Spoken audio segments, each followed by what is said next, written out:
une génération d'entrepreneurs engagés. Comme Rosalie Narcy. Cette Parisienne a créé une collection pour enfants entièrement élaborée à partir de vêtements déjà existants.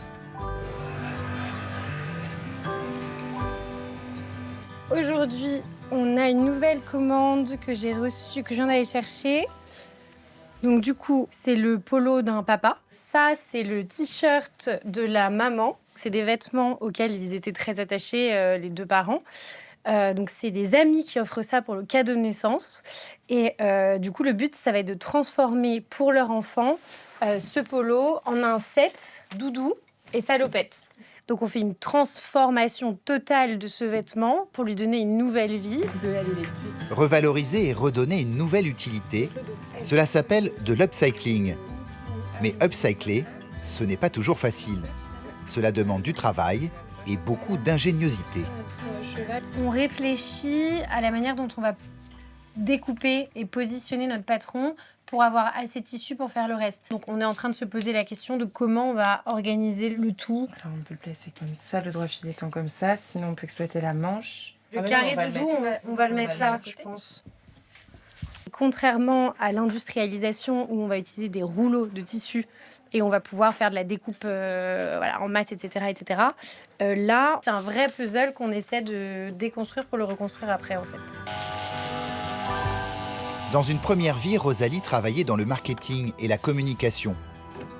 C'est lors du Covid que la jeune femme va avoir une révélation en ouvrant sa penderie.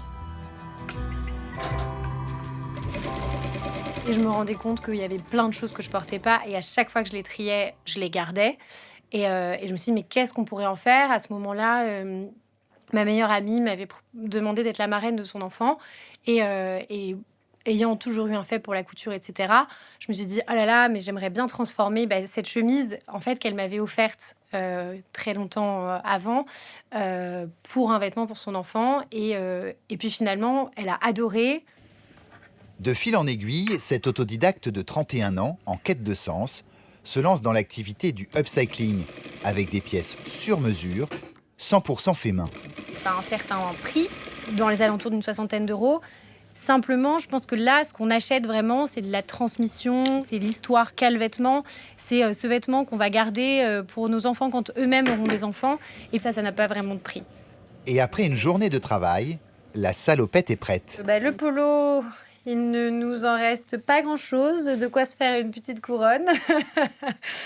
Mais ça va pas partir à la poubelle. Vous voyez, là, il me restait une manche, donc... là, on va pouvoir faire un élastique, un chouchou avec ça. On va pouvoir faire pareil avec l'autre manche.